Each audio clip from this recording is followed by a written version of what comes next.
बताया गया कि ये ऐसा एक विवाह अंबानी परिवार के द्वारा किया जा रहा है जिसमें लंबे समय तक कई कार्यक्रम आयोजित किए जा रहे हैं, लेकिन किसी एक दिन भी एक बोतल शराब नहीं परोसी जा रही।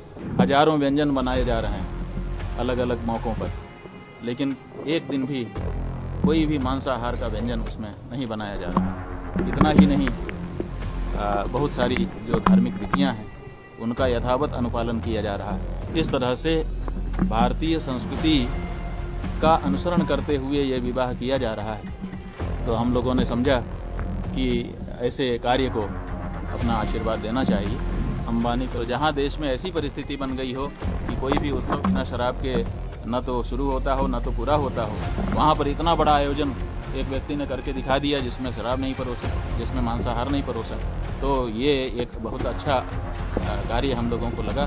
तो हम लोगों ने समझा कि जा करके इनको आशीर्वाद करना चाहिए, और उन्होंने बड़ी श्रद्धा से बुलाया था और मर्यादा रखते हुए सब निभाया। देखिए, शादी विवाह क्या है पहले ये समझना पड़ेगा। ये जो शब्द बोल रहे हो आप ना, अगर ये उन्हीं के द्वारा कहा गया, संत समिति के किसी व्यक्ति के द्वारा कहा गया शब्द है तो हमारी आपत्ति है। हमारे यहाँ शादी होती ही नहीं है। शादी शब्द ही हमारे हिंदुओं का नहीं है, हमारे यहाँ विवाह शब्द है। समय हम विक्षुब्ध हो जाते हैं। तो ऐसी परिस्थिति में जो गृहस्थ आश्रम है, उस गृहस्थ आश्रम को अगर हम बल नहीं देंगे तो कौन बल देगा? और अगर हमारा गृहस्थ आश्रम बिगड़ गया तो फिर भारतीय संस्कृति ही बिगड़ जाएगी। इसलिए गृहस्थ आश्रम की इस तरह से अवहेलना न की जाए, और ये ना कहा जाए कि गृहस्थ आश्रम में किसी को आशीर्वाद देने के लिए नहीं जाना चाहिए। और ऐसा कोई वाक्य कहीं अपने शास्त्रों में उपलब्ध नहीं होता है।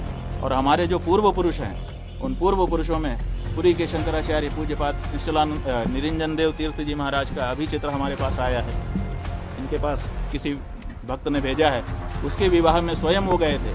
हम लोग तो दूसरी तरह की मर्यादा में बैठ करके वहाँ आशीर्वाद दिए, लेकिन वो तो वर वधू के साथ खड़े होकर के आशीर्वाद दे रहे हैं। तो इसका मतलब ये पुरी के पूर्व शंकराचार्य निरंजन देव तीर्थ जी महाराज, जिनको बहुत बड़ा धर्मशास्त्र का ज्ञाता माना जाता था और अपने समय में वो शंकराचार्यों में सबसे अधिक मुखर रहते थे और धर्म की बात करते थे, वो स्वयं गए हैं। धर्म सम्राट स्वामी करपात्री जी महाराज के बारे में अनेक लोगों ने बताया कि वो हमारे विवाह में आकर के हमको आशीर्वाद दिए थे। स्वयं इस समय दूसरे जो शंकराचार्य हैं, पुरी के शंकराचार्य जी महाराज, उनके बारे में लोगों ने बताया, फोटो भेजा हमारे पास कि वो हमारे विवाह में आकर के हमको आशीर्वाद दे करके गए हैं। तो ये जो हमारे पूर्व पुरुष हैं, पूजनीय पुरुष हैं, ये विवाह में जा करके और आशीर्वाद देते रहे हैं। क्यों देते रहे हैं? क्योंकि ये जानते हैं कि गृहस्थ आश्रम अगर बिगड़ गया तो सारे आश्रम बिगड़ जाएंगे। इसलिए गृहस्थ आश्रम को बनाए रखना चाहिए। ये जो परिवार नाम की संस्था है, ये गृहस्थ आश्रम से आरंभ होती है, और ये भी बहुत पवित्र आश्रम है, धन्य है। ऐसे में इसकी सुरक्षा करना किसी भी धर्माचार्य का दायित्व है। अगर हमारे यहाँ विवाह की संस्था समाप्त हो गई, अगर गृहस्थ आश्रम समाप्त हो गया, तो फिर वर्णाश्रम धर्म रह नहीं पाएगा।